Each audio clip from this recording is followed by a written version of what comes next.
Assalamualaikum. Jangan lupa like, comment, and subscribe. Bye.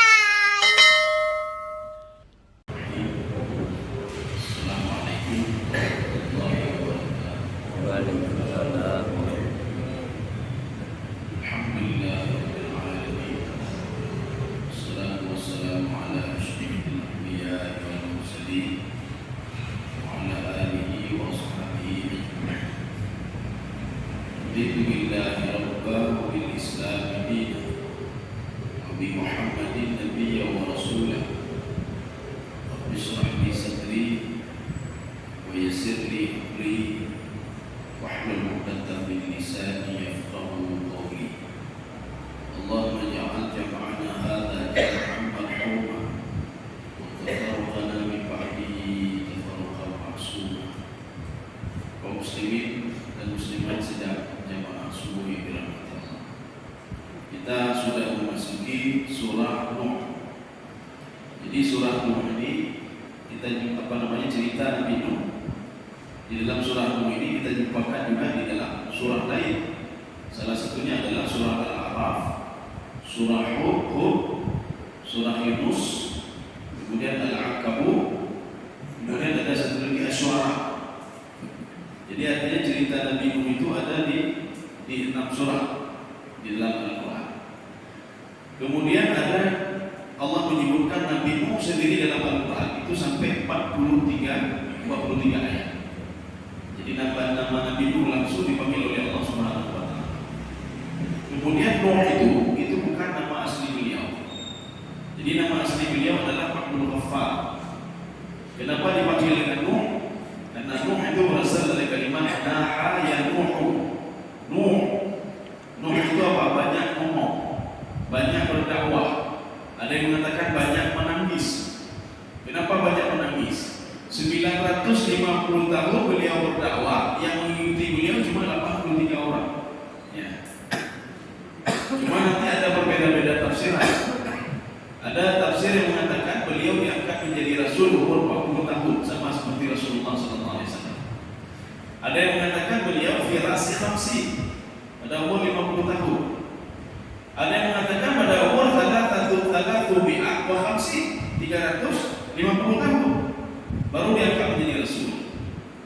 Makanya nanti Ibnu Abbas mengatakan diangkat beliau menjadi rasul dengan dakwahnya itu 950 tahun itu belum umurnya lagi. Jadi 950 tahun itu kata Ibnu Abbas itu bukan umurnya, tetapi dakwah beliau. Maka tinggal tambah saja. Kalau 950 tahun dakwah beliau, umur diangkat menjadi rasul 350, berarti umur 1300 tahun umur beliau. Berarti kalau ada yang 40 berarti 990 tahun. Kalau ada yang mengatakan firasi khamsi umur 50 berarti umur beliau itu 1000 tahun ditambah masa beliau berdakwah selama 950 tahun. Makanya beliau itu terus berdakwah, dia ngomong diajak orang lain. Maka dipanggil oleh orang lain Nuh. Ya. Jadi surah Nuh ini tergolong ke dalam surah Makkiyah. Jadi jumlah ayatnya itu sama wa 28 ayat. A'udzu billahi minasyaitonir rajim. Bismillahirrahmanirrahim. Inna arsalna Nuha. Jadi kami mengirim Nuh. Jadi yang dimaksudkan dengan kami di sini di dalam tafsir At-Tabari, beliau mengatakan penyebutan kami di dalam Al-Quran yadullu ala ta'zim. Itu menunjukkan kepada ta'zim. Itu bukan berarti ada andil yang lain di situ selain Allah, tidak ada. Jadi semua urusan Allah Subhanahu wa taala. Jadi semua diciptakan oleh Allah, semua dihancurkan oleh Allah, semua diberikan rezeki oleh Allah. Tidak ada yang lain. Cuma malaikat Mikail itu, malaikat Israel, tsumma wukila. Saya wakilkan saja kepada Israel untuk mencabutnya. Kemudian saya wakilkan kepada Mikail untuk memberikan rezeki. Saya berikan wakil kepada Jibril. Untuk apa? Untuk memberikan nasihat kepada kaum yang memakam kepada Allah Subhanahu wa taala. Jadi ini begitu juga inna di sini itu yang dulu ada ta'zim, menunjukkan kepada ta'zim. Ta'zim itu bisa saja berupa nahnu kami, inna Atau ta'dhim itu bisa juga berupa dzalika. Di awal surah Al-Baqarah itu Alif Lam Mim dzalikal kitabu la raiba fihi hudal lil muttaqin. Ta'dhim bisa juga dengan dzalika. Artinya maknanya bukan itu tidak ya. Begitu mulianya Al-Qur'an. Itu kalimat dzalika. Makanya kalau ada yang tanya nanti kenapa tidak hada saja? Hadzal kitab atau hadzal kitabun la raiba fihi hudal lil muttaqin. Kenapa dzalikal kitab?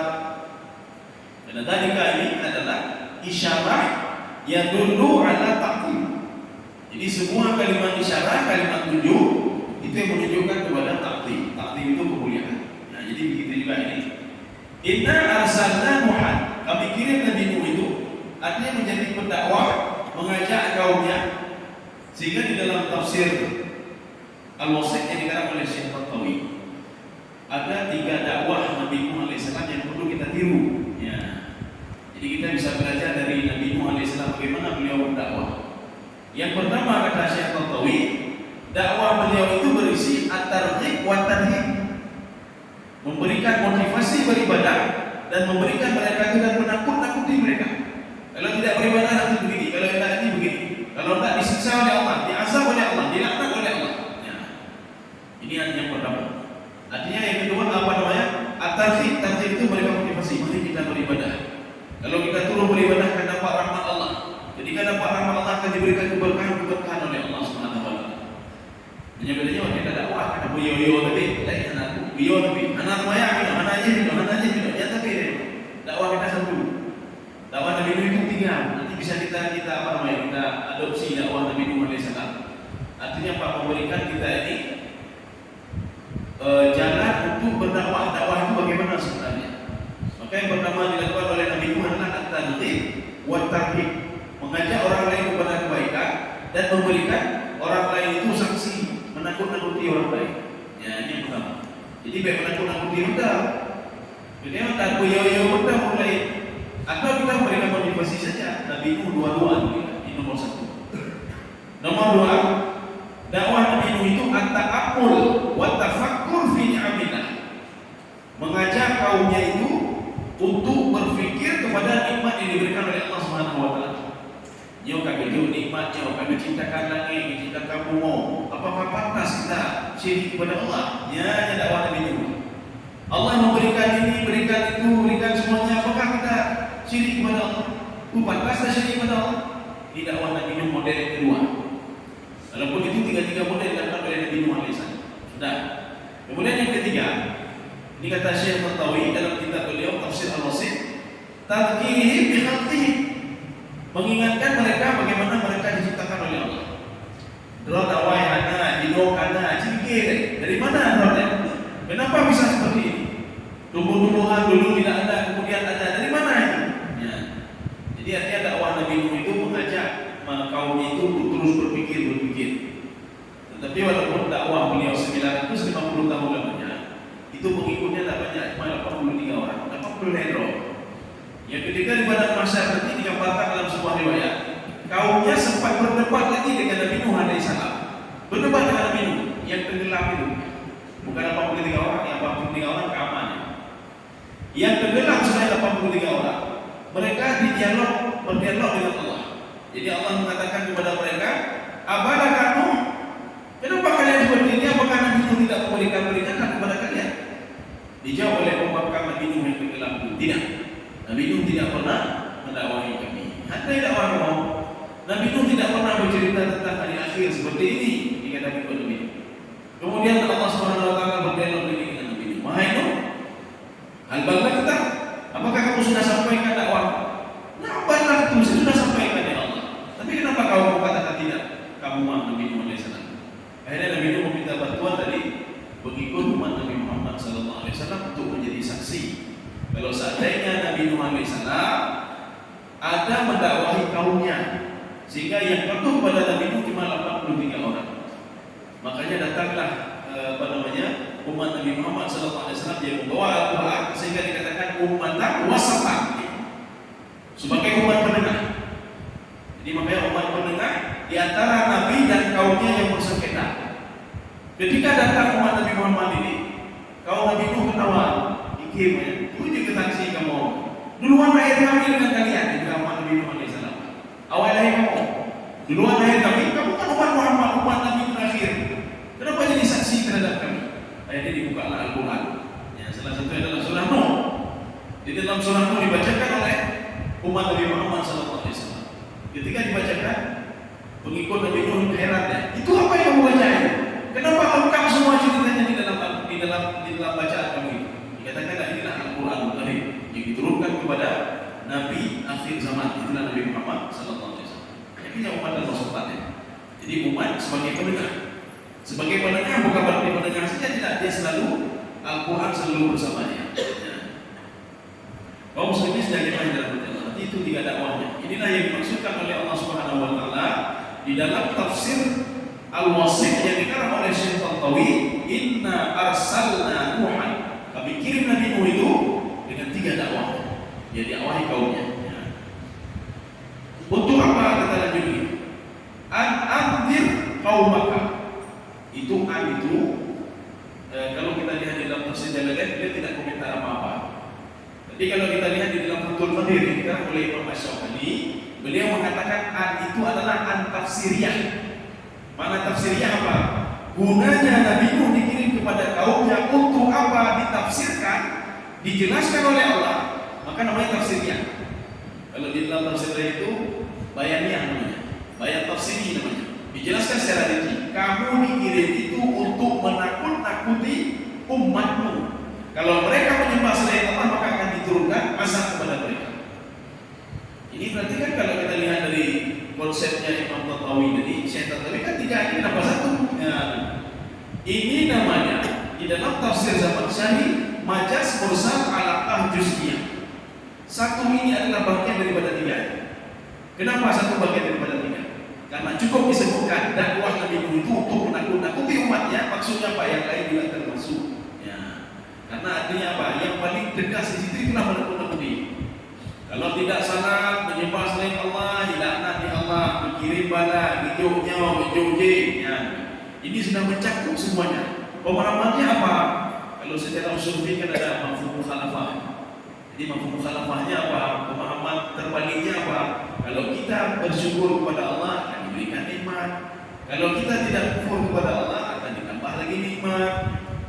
Jadi kalau kita itu dekat dengan Allah, maka kita itu akan diberikan keberkahan oleh Allah Subhanahu Wa Taala. Yang itu mafhumnya. Makanya disebutkan cuma satu saja di situ. Untuk apa dakwah itu? Nanti kalau kita lihat nanti ini kan perintah Allah kepada Nabi Muhammad SAW berdakwah. Kita juga dituntut untuk berdakwah. Kita mengajak orang lain. Jadi nanti kita tidak memaksa orang lain, tidak mengajak saja kata Maya, pekubunyo, atau pekubunyo, mengajak saja. Kalau bisa juga tidak payah tetap dan kubunyo. Dalam hadis Nabi juga bina burung yang kering, ya ini memang jelas hadisnya. Burung yang kering, burung yang bakhil, ketika dibangkitkan nanti di padang mahsyar, ada seekor ular besar yang terus mengikutinya. Lahu habibatani, dia punya dua ekor. Ekornya dua, boleh tepuk. Biasanya kita ekor yang satu boleh dua, gimana? Ekornya dua boleh tepuk. Jadi ular ini dalam riwayat itu disebutkan terus mengejar tuannya. Sehingga tuannya mengatakan, kenapa kamu kejar-kejar saya? Dijawab oleh ini ular tadi, ana lakhiruka wa ana maluka. Saya hartamu, makanya saya terus mengejarmu. Saya yang kamu simpan dulu tidak pernah kamu keluarkan. Maka saya tidak mau berurusan dengan Allah. Ya, tidak mau saya berurusan dengan Allah. Saya mau berurusan dengan kamu saja. Maka dididiklah ular tadi. Ketika dididik, mukanya itu dengan ekor ular tadi ditarik satu sebelah kanan, satu sebelah kiri. Ya. Sehingga koyak mulutnya, dikejar lagi, ditarik lagi, dikoyak, ditarik lagi, dikejar lagi, ditarik lagi. Terus seperti itu. Maka kalau kita menunggu di padang mahsyar 50.000 tahun, selama itulah ular tadi terus mengejar. Sampai nanti keputusan Allah, mana masuk dalam surga, masuk dalam neraka, baru lepas dia dari ular itu. Walaupun lepas dari ular itu, fatuwa biha jibahu wa junubuhu. Ya. Mereka itu diambil harta-hartanya tadi, diletakkan di pundaknya. Ini ketika di dalam neraka. Oh, kalau lewat juga ya, hartanya menunggu surga, dia protes kepada Allah.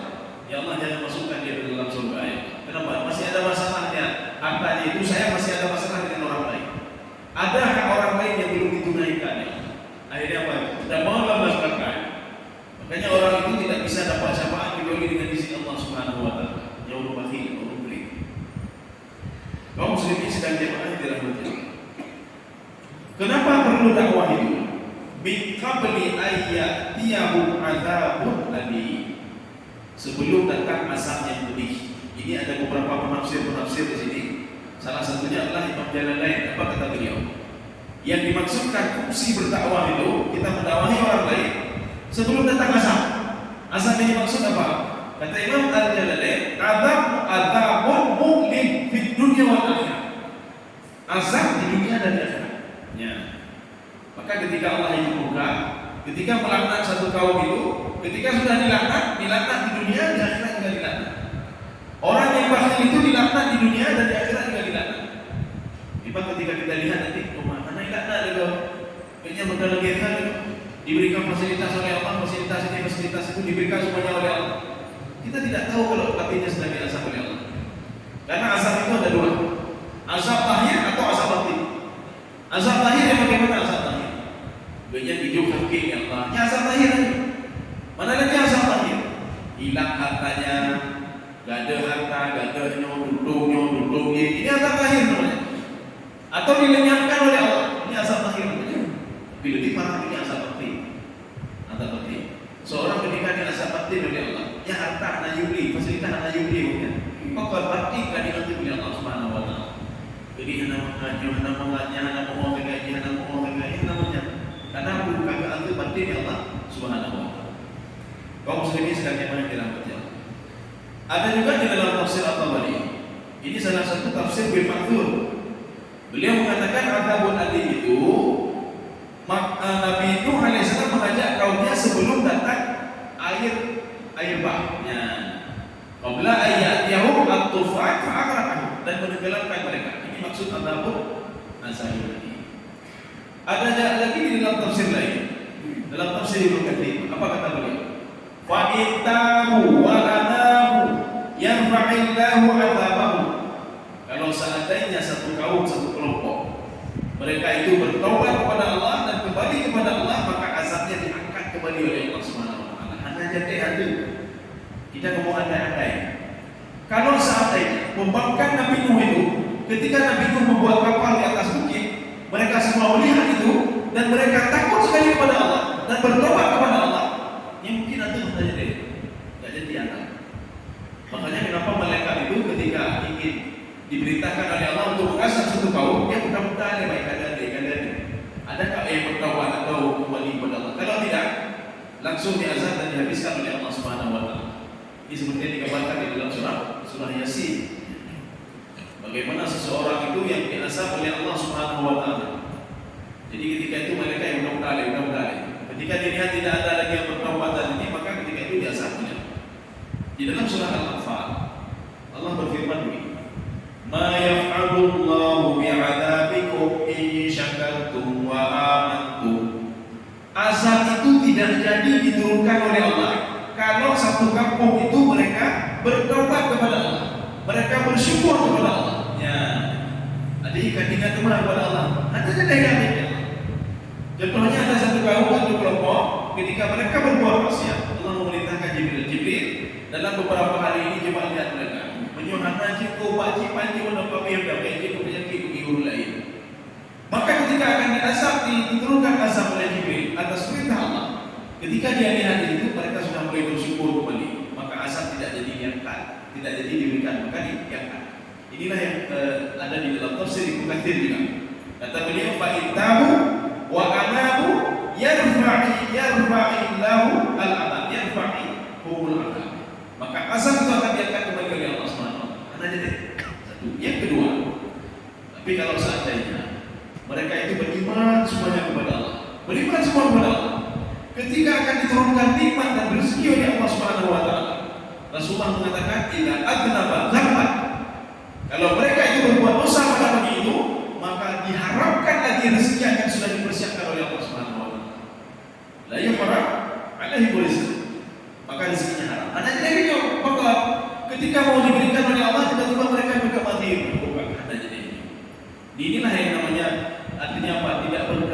kelompok yang tidak berkah, negeri tidak berkah, kampung yang tidak berkah.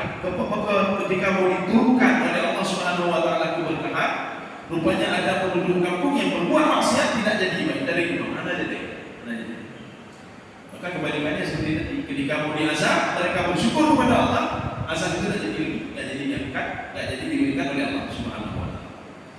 Kaum muslimin sedang jawabnya tidak mungkin. Tapi beda lagi dengan Imam Syaukani dan Ibnu Abbas. Apa kata beliau?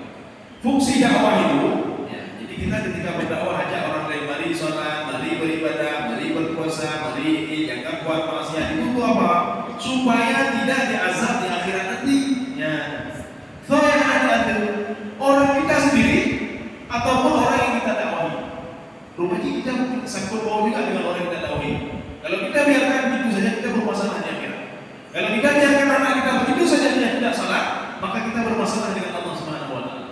Demikian yang Pak Fadi pada demikian pada hatinya. Demikiannya, demikian bulannya. Maka kita juga bertanggung jawab. Maka Imam Asy-Syaukani dan Ibnu Abbas mengatakan akan diazab di akhirat nanti dan dimintai bertanggung jawab oleh Allah Subhanahu wa taala. Makanya seorang orang tua itu tidak bisa begitu saja dia masuk ke dalam surga sebelum dia beres urusan dengan orang lain, beres urusan dengan yang lain, beres dengan anaknya, keluarganya dan lain sebagainya. Kalau beres kemana-mana nanti baru dia bisa masuk ke dalam surga. Tapi kalau ada menyangkut hartanya, menyangkutnya anak bisa protes nanti, diprotes. Ya Allah, saya tidak mau orang tua saya masuk ke dalam surga karena dia tidak pernah mengajarkan saya agama. Dia berbilang orang-orang ya. Anak itu mengeluh, atau anaknya nanti dakwah nanti maka dunia benar. Jadi makanya fungsi dakwah itu menjaga apa supaya tidak diazab di akhirat nanti. Apakah pendakwah itu sendiri atau orang yang didakwahi itu sendiri? Jadi kalau kita biarkan kita kena, maka kita ajak saja walaupun dia tidak mau dengar. Mari kita salat, mari beribadah, mari buat kebaikan, mati, hukumnya maka baik negeri. Ikut di kau baik negeri. Nah, tak ada masalah. Jadi makanya Nabi Nuh alaihissalam, ya, ini tadi dia disebutkan ila qaumika, dia dikirimkan kepada kaumnya sendiri. Maksudnya di dalam semua ayat itu tidak ada nabi yang diangkat dari kaum yang lain, tidak. Semua dari kaumnya sendiri. Kenapa? Nabi Nuh alaihissalam dia sudah tahu bagaimana kebiasaan kaumnya. Dia tahu itu istilahnya kebijakan lokal ya. Dia tahu semuanya. Yang kebiasaan kaum ibu, kebiasaannya. Makanya ini pelajaran bagi kita. Kalau kita masuk ke sebuah kampung orang lain, makanya kita dapat tuai ke kampungnya. Beda patah kita minum tidak. Kita ikuti kebiasaan mereka. Begitu pula seorang nabi yang diangkat oleh Allah Subhanahu wa taala itu dari kaumnya sendiri. Semua dari kaumnya sendiri. Ya, cuma Nabi Muhammad SAW saja rahmatan lil alamin. Setelah untuk diturunkan di Arab itu, beliau lahir dari keturunan Ismail alaihissalam, rahmatan lil alamin menjadi rahmat untuk semuanya. Tapi kalau Nabi Nuh alaihissalam untuk kaumnya saja, Nabi Nuh untuk kaumnya saja, Musa untuk kaumnya saja, Harun untuk kaumnya saja, Nabi Isa untuk Bani Israel saja. Ini dibuktikan apa kalau Nabi Isa untuk Bani Israel? Nabi Isa sendiri mengatakan dengan mulutnya sendiri, wa rasulan ila Bani Israel, saya rasul untuk Bani Israel. Kenapa? Karena Nabi Isa lahir dari kalangan Bani Israel, komunitas Bani Israel. Maka beliau menjadi rasul untuk Bani Israel, tidak menjadi rasul untuk kaum yang lain. Tidak. Kaum muslimin sedang dimain di dalam Allah. Nanti akan ditanya apa rahasianya. Kenapa seorang nabi itu diutus untuk kaumnya sendiri? Kenapa tidak untuk kaum orang lain? Qala ya qaumi inni lakum nadhirun mubin. Ini sebuah gaya bahasa seorang pemimpin. Nabi Nuh sudah diangkat jadi rasul dan gaya bahasa pemimpinnya ini kalau di dalam tafsir Ibnu Katsir katanya apa? Uslubut tarattuf, dengan bahasa yang santun dan lemah lembut. Mengatakan dengan kalimat yang qaumi, wahai kaumku. Ya, lagi seorang ayah mengatakan pada anaknya di dalam surah Luqman mengatakan pada anaknya, ya bunayya. Artinya apa? Luqman Hakim dekat sekali dengan anaknya. Wahai anakku wahlun, karena bahasa yang santun sekali. Bahasa ini tidak keluar dari sembarangan orang. Bahasa ini keluar dari seorang ayah yang dekat sekali dengan anaknya, sehingga dia ngomong kepada anaknya, ya bunayya, ati bersalah. Wahai anakku, saya takut sekali kamu tidak salah maka berikan nasihat. Ya bunayya, wa'mur bil ma'ruf, suruhlah kepada yang ma'ruf, cegahlah kepada yang munkar. Ini logat uslub talatuf namanya. Di dalam kajian Imam Zamakhsyari, Ibnu Ashur, ini namanya uslub talatuf dengan gaya bahasa satu. Gaya bahasa ini juga di dalam hadis qudsi kita jumpakan juga. Kita temukan juga apa namanya hadis qudsi. Allah mengatakan apa? Ya ibadi, wahai hamba-Ku Lut, ya. Makanya kalau kita lihat ya ibadi, yang cukup kata yang Allah berapa ini? Beda dikit Allah ada belum menelok tidak. Jadi jangan kita pikir pengikut Nabi Nuh itu, Nabi Nuh tidak peduli lagi sama kaumnya, tidak. Keluar kata-kata dari mulutnya apa? Ya kaum, wahai kaumku, wahai umatku, wahai pengikutku, wahai yang saya dakwahi, bukan Nabi Nuh alaihissalam. Inni lakum nadhirun mubin. Ini adalah uslub gaya bahasa isbat. Isbat itu apa? Untuk menguatkan. Isbat di dalam Al-Quran ada 1960 sekian ayat. Itu ayat isbat. Maksud isbat apa? Yang ada inna. Kenapa ada inna? Karena ada 1960 sekian ayat. Manusia ragu-ragu, ya salah satunya ini. Kaum Nabi Nuh ragu-ragu kalau Nabi Nuh adalah rasul untuk mereka. Ragu-ragu mereka. Sehingga Nabi Nuh mempertegas, inni lakum nadhirun mubin. Apa makna nadhir? Di dalam dakwah itu ada dua konsep sebenarnya. Dakwah nadhir, wa basyir. Nadhir itu apa? Menakut-nakuti. Ya. Basyir memberikan kabar gembira. Mari kita ibadah, kalau ibadah dapat rahmat Allah, menyukai lebih rahmat Allah, masalah surga. Ya, ini kan apa maknanya? Kemudian yang kedua, nadhir, berikan kabar yang menakutkan. Kalau kamu nanti tidak ini, kamu buat seperti ini, kamu kering, maka nanti kamu akan tersiksa di dunia dan di akhirat. Ketika sang kabur mau tersiksa, ketika itu dapat kemarahan Allah dan dimasukkan oleh Allah ke dalam neraka, itu nanti namanya. Kenapa di sini Nabi Nuh alaihissalam mengedepankan nadhir dibandingkan dengan basyir? Kenapa nadhir? Jadi kalau istilahnya Imam Zamakhsyari, ini namanya sudah mubalaghah, dakwah yang mubalaghah. Artinya apa? Cukup beliau disebutkan nadhir sudah mencakup semuanya. Artinya yang paling parah itu supaya kaumnya itu patuh dan taat kepada Allah harus diberikan, ditakutkan dulu umatnya. Ya, yang menyodok dendam dan bukan lagi maka minum, dendam dan bukan minum maka minum. Maka mafhum mukhalafahnya apa? Kalau kalian patuh kepada Allah, lebih-lebih lagi diberikan nikmat oleh Allah Subhanahu wa taala, diberikan keberkahan oleh Allah Subhanahu wa taala.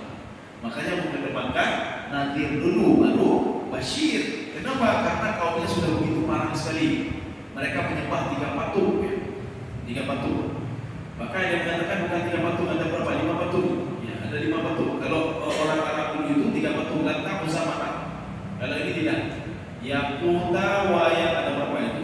Ada 5 atau berapa itu? Patung yang disembah oleh Abu Bakar Nabi Nuh alaihissalam. Yang patung-patung itu adalah dulu ulama-ulama, yang ulama-ulama. Maka mereka itu sudah dibisikkan oleh syaitan supaya kalian masih teringat kepada ulama kalian di kuburan itu buat patung. Ya, jadi datang ke situ lihat beliau, anak cucu kalian kan tak teringat nanti siapa yang meninggal itu. Akhirnya lama-kelamaan iblis itu menggunakan kesempatan ini untuk mengikut Nabi Nuh supaya menyembah patung. Rupanya apa? Strategi yang dibuat oleh iblis ini berhasil. Mereka semua menyembah patung. Inilah dakwah Nabi Nuh alaihissalam. Apa maksud mubin di sini? Ya, maksud mubin di sini kalau di dalam terjemahan nyata. Ini apa namanya? Nadhirun mubin. Jadi mubin di sini kalau di dalam tafsir Ibnu Ashur apa kata beliau? Nabi Nuh alaihissalam mendakwahi kaumnya dengan bahasanya sendiri, dengan bahasa kaumnya. Artinya dengan bahasa kaumnya apa? Dia tahu ada istiadat kaumnya. Dia paham apa yang dilakukan oleh kaumnya. Maka dia itu mendakwahi kaumnya dengan lidahnya sendiri, dengan bahasanya sendiri. Kita ini lebih berkembang maju, menjadi dakwahi di urung kampung raw, ya, di urung daerah raw, yang urung daerah tutah maju, ya. Makanya urung raw. Makanya setiap nabi dan rasul itu dikirim dari kalangan mereka sendiri supaya lebih memahami bahasanya. Karena Arab saja, beda dengan Arab. Yang Aceh ada bahasa Aceh kan dipuja dan Aceh, dipuja dan Aceh. Ini orang pada buahnya. Kemudian di apa namanya di Sinabang, Simelu itu. Ini bahasa Simelu. Belum tanya apa yang belum rumah kawan ini, enam puluh. Belum tanya kawan ini, enam puluh. Artinya bahasa saja kita saja sudah banyak tadi bahasanya. Apalagi orang Arab. Orang Arab itu kelompok ini memiliki bahasa darjiyah yang berbeda-beda. Bahasanya berbeda-beda. Bahasa bahasa-bahasanya berbeda-beda. Bahasa mereka itu bahasa ketika mereka lahir itu berbeda-beda dengan yang lain. Makanya kenapa Allah mengirim Rasul itu dari kelompok mereka sendiri, supaya apa? Mudah dipahami, mudah berdakwah, dan mudah mengajak mereka untuk kebaikan. Ya, ini dakwah Nabi Nuh alaihissalam di dalam ayat 3 ini kita lebih 3 ayat saja. Jadi insyaallah pertemuan selanjutnya kita lanjut ayat 4. Dakwah beliau itu 3. Ya. Ini terlepas dari kesimpulan yang diambil oleh Syekh Al-Qawi. Syekh Al-Qawi, beliau setelah mengkaji semua ini sampai berapa ayat ini? Sama Nuh Al-Ajrun 28 ayat itu, dari ke 28 ayat Syekh Al-Qawi menyimpulkan dakwahnya 3. Ya, gitu. Tapi kalau ini tidak, ini artinya apa? Dakwah Nabi Nuh itu kenapa dikirim oleh Allah? Dakwahnya 3. 3 itu apa? Ini ayat yang ketiga. Ayat yang ketiga, dakwah Nabi Nuh itu tidak terlepas dari 3 poin. Nah, kalau yang 3 tadi beda. 3 tadi kesimpulan dari 28 ayat yang turun kepada Nabi Muhammad SAW ingin memberitahukan inilah isi dakwah Nabi Muhammad SAW. Ini bedanya. Ini ayat 3. Inti dakwah beliau ini kata Allah. Yang pertama, ami'budullah. Ya, jadi kita berdakwah begitu juga. Kita kalau mendakwahi orang lain, kita ajak orang lain, itu tidak terlepas dari 3. Kita mungkin bukan 3, kita 2 ini. Karena yang ketiga ini Nabi Muhammad SAW, pribadi beliau. Ya. Kita mungkin 2 saja. Jadi yang pertama itu beribadahlah kepada Allah. Ada yang menafsirkan beribadah itu ikhlaslah kepada Allah. Kalau tidak ikhlas ada pengharapan, kayak kita penantian. Capek kita sujud, capek kita ruku, capek kita baca Al-Quran, capek kita bersedekah. Kalau tidak ikhlas, maka tidak ada pahala sama sekali. Ini masalah itu. Tapi di dalam tafsir Ibnu Arabi, beliau adalah salah satu penafsir sufi. Apa kata beliau? Ami'budullah, beribadah kepada Allah itu ada 3 komponen, sehingga dikatakan beribadah kepada Allah Subhanahu wa taala. Kalau tidak ada 3 komponen ini, maka tidak dikira ibadah. Apa itu? Yang pertama, mujahadah. Mujahadah ini bersungguh-sungguh, pengorbanan. Maka ibadah itu membutuhkan pengorbanan. Ketika azan salat subuh, Allahu Akbar, Allahu Akbar, kita mengorbankan tidur kita untuk pergi beribadah. Ketika kita ini disuruh bersedekah, kita mengorbankan harta kita untuk berbagi dengan orang lain. Yang kesemuanya itu semuanya kembalinya kepada kita, tidak sendiri manfaatnya untuk kita, kembalinya kepada kita. Bukan kepada orang yang mengajak. Orang mengajak paling-paling ini dapat fee saja, ada fee. Kita kalau mengajak orang lain kepada kebaikan, kita pernah bapak pernah Al-Quran, pernahnya. Ketika dia mengamalkan, kita dapat fee yang terus mengalir fee. Kalau di dunia fee cuma 3 itu. Ya. Kalau ada pernah pulang tentang agama, pulang tak pernah angkat doa padanya, itu fee-nya terus mengalir ketika kita hidup. Dan ketika kita meninggal dunia, fee-nya juga mengalir terus mengalir. Kan ada buat kebaikan. Apalagi kita mengajak orang lain. Dulu kita salah, kemudian dia sudah salah. Setiap dia salah, setiap dia beribadah kepada Allah, fee-nya terus mengalir kita, terus mengalir kita, tanpa mengurangi pahala dia sendiri. Yang bedanya kan mengurangi. Seorang sudah mengambil dengan ayat fee itu, dulu hilang pekor, akhirnya diambil bagian kemudian diberikan kepada orang sudah mengurangi. Kalau ini tidak mengurangi. Jadi fee yang diberikan kepada kita tidak mengurangi pahala orang yang beribadah tadi. Kamu belum saja mengajak orang lain. Di dunia kau belum. Di akhirat juga belum. Ketika kita meninggal dunia itu pahala belum lagi. Makanya tidak orang bekerja-kerja itu. Mana yang pahala lo? Mana yang pahala lo? Ya. Maka dia tidak tahu pahala itu dilimpahkan oleh Allah. Orang yang diajak untuk beribadah tadi, dia beribadah, pahalanya fee-nya terus mengalir kepada kita. Ini makna ibadah yang pertama. Artinya ibadah itu adalah mujahadah. Kalau tak mujahadah kata Imam Ibnu Arabi, maka tidak dikira ibadah. Jadi kita ini ketika azan masih gede, kemudian kita itu mujahadah, pengorbanan. Pengorbanan kita korbankan gede kita untuk tidak didatangi oleh pelanggan, untuk gede. Maka membutuhkan pengorbanan. Maka kalau seandainya tidak ada pengorbanan, yang penting saya kira ibadah. Sama seperti perkataan tadi Imam Ibnu Katsir. Kalau tidak ikhlas maka tidak dikatakan ibadah kepada Allah Subhanahu wa taala. Rukun ya. Yang kedua, dalam ibadah itu dikatakan ibadah tajrid, pilih tajrid. Tajrid itu apa? Tajrid itu yang ada di dalam hati kita cuma Allah. Ketika ada jatuh ayat bukan karena Allah. Bukan mendoa karena Allah. Bukan tayyub karena Allah. Untuk apa? Untuk Allah. Untuk Allah. Makanya ada satu konsep yang diberikan oleh Allah Subhanahu wa taala. Untuk hidupmu nyaman kata Allah, keluarkanlah dari mulutmu hasbiyallahu wa ni'mal wakil.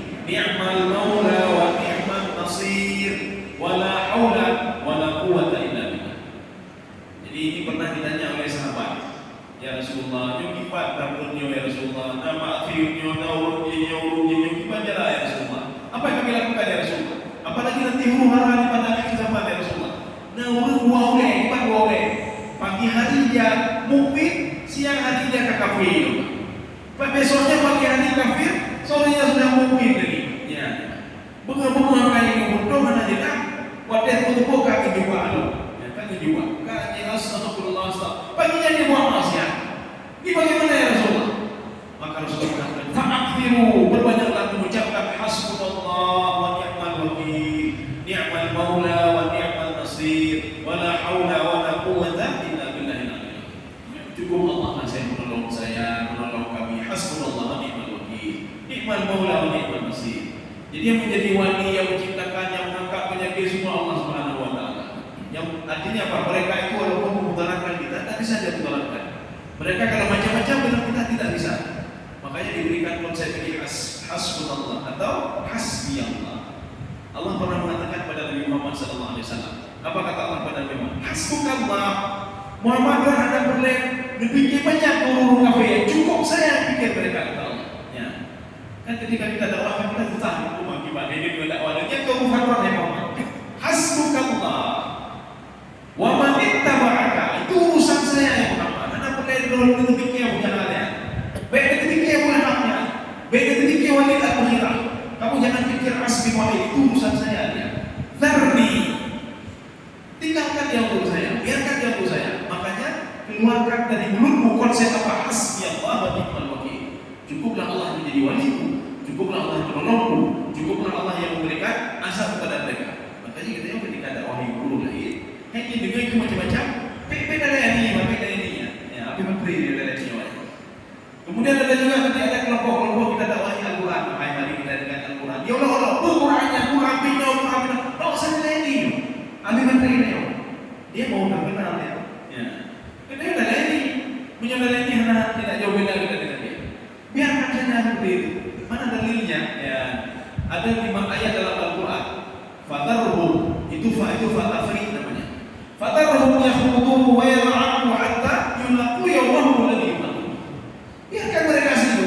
Mereka mengolok-olok Al-Quran itu bukan Quran binoi pun biarin saja kata Allah. Ya.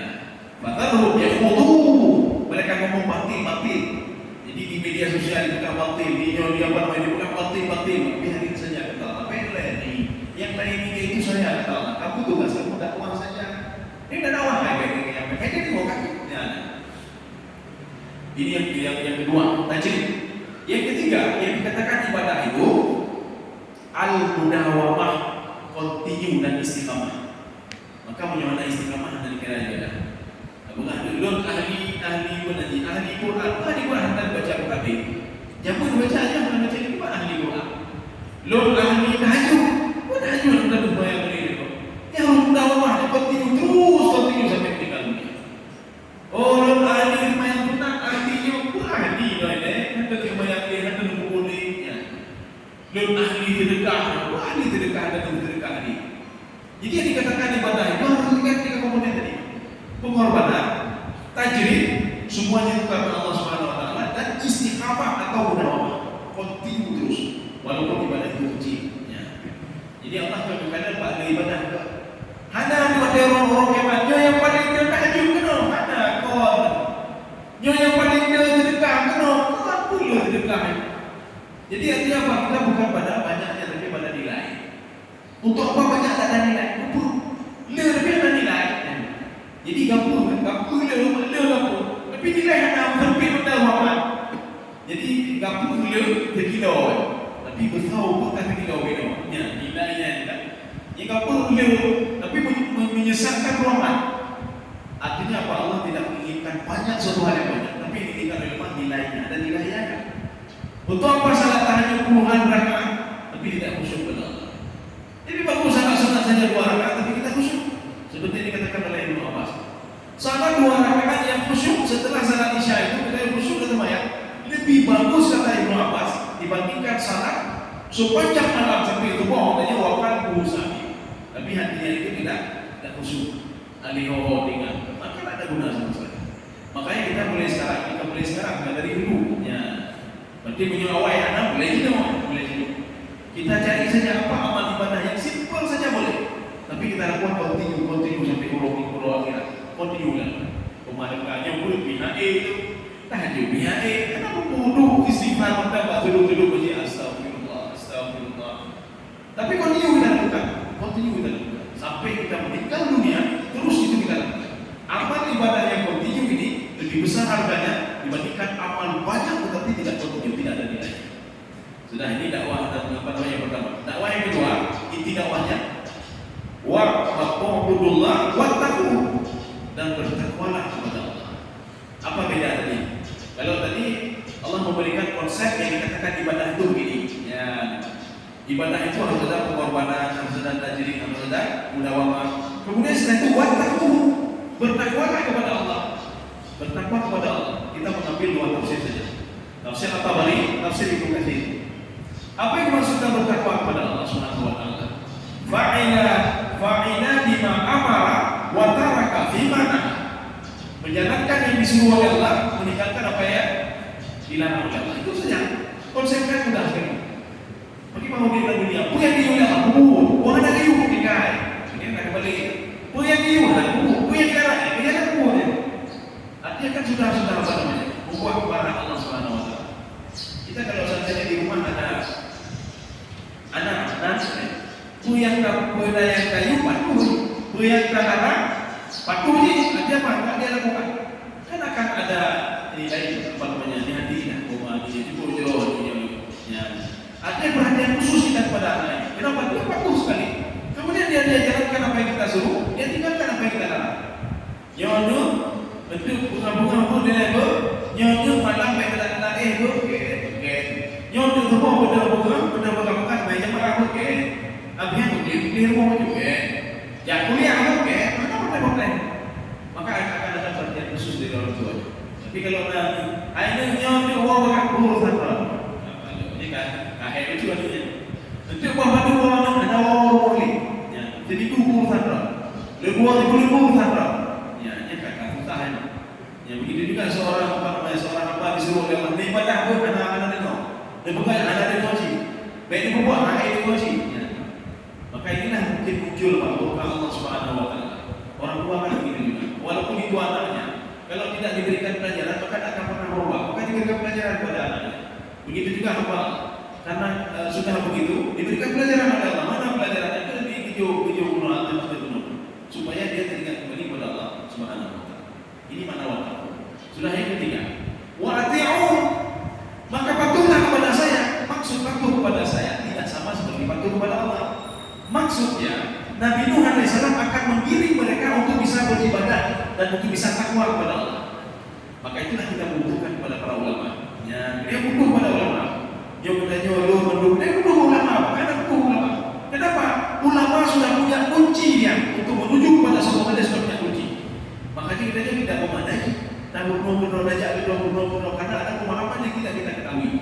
Ulama-ulama itu puluhan tahun dia sudah mencari ini mencari itu sehingga pengalamannya luar biasa. Nabi Nuh AS juga demikian. Makanya Nabi Nuh itu sebagai apa namanya? Ya istilah katanya tadi sebagai juru kunci. Ya, kalau kalian minta kepada Allah ikuti saya, maka akan saya berikan ini ikuti saya. Akan saya perkenalkan kepada kalian. Ya. Jadi nanti kita butuh juga ulama. Tadi yang ulama. Karena apa yang kita baca dalam Al-Quran bukan seperti apa yang kita tafsirkan tidak. Menurutnya kenapa bagaimana kita baca itu? Lagi. Apa yang ada lagi ya? Di contoh paling simpel saja contoh paling simpel. Di dalam Al-Quran disebutkan wal fitnatu asyaddu minal qatl. Fitnah itu lebih kejam dari pembunuhan. Ini bukan orang Aceh kita saja. Orang Indonesia sekarang mengambil ayat ini, dia mengatakan artinya apa? Fitnah itu lebih kejam dari pembunuhan katanya. Maka hancur fitnah kau. Kalau fitnah lebih kejam dari pembunuhan. Kalau kita lihat ini bahaya sekali kalau diterjemahkan seperti ini. Bahaya sekali. Dan tidak ada satu tafsir pun yang menafsirkan seperti itu ayat ini. Ya, sejak Pak ulama kita yang bunuh dia. Ketika dengan asbabun nuzulnya semua turun ayat bukan itu. Ya. Kalau kita pahami seperti itu, apa yang kau belum? Bagaimana apa yang kau? Fitnah, perhatikan baik-baik kalimatnya. Fitnah lebih kejam dari pembunuhan. Orang yang membunuh orang lain harus dibunuh, hukum qisas. Berarti orang fitnah orang lain, ini kalau kita lihat ayatnya, lebih parah dari pembunuh lagi. maka menyamakan kau jauh orang itu tak ada itu, maka bagi yang Allah. Padahal maksudnya bukan itu. Makanya banyak orang ada yang kunjung gimana itu? Nyoba sama muncul, oh nyoba lagi yang dengan kali doang. Ini maksudnya begini. Fitnah yang dimaksud di situ ada dua. Ini kata Ibnu Abbas. Walaupun penafsiran mengatakan satu, Ibnu Abbas mengatakan dua. Fitnah itu ujian namanya. Ya, ujian. Arti fitnah itu ujian. Mana contohnya? Wal innama amwalukum wa auladukum fitnah. Anakmu, istrimu fitnah, ujian bagimu. Jadi apakah itu bedanya? Itu mana fitnah? Satu. Kemudian kata Ibnu Abbas yang kedua, makna fitnah di sini apa? Kekafiran. Wal fitnah itu asyaddu minal qatli, kekafirannya Abu Sufyan lebih dahsyat dibandingkan dengan Abdullah bin Jahsy yang bertempur di bulan haram. Itu asbabun nuzulnya. Itu betul-betul kalau fitnah. Orang-orang Indonesia sekarang yang gitu ya, fitnah lebih kejam. Tadi yang mana fitnah itu asyaddu minal qatli. Itu pemahaman yang keliru dan salah. Saya rasa cukup sekian saja. Insyaallah nanti kita lanjutkan ayat ke berapa nih? Keempat. Kalau kita buka dialog ini. Jadi mudah-mudahan ada manfaatnya bagi saya sendiri dan juga sekalian. Subhanallah wa bihamdika, asyhadu an la ilaha illa anta, astaghfiruka wa atubu ilaik. Assalamualaikum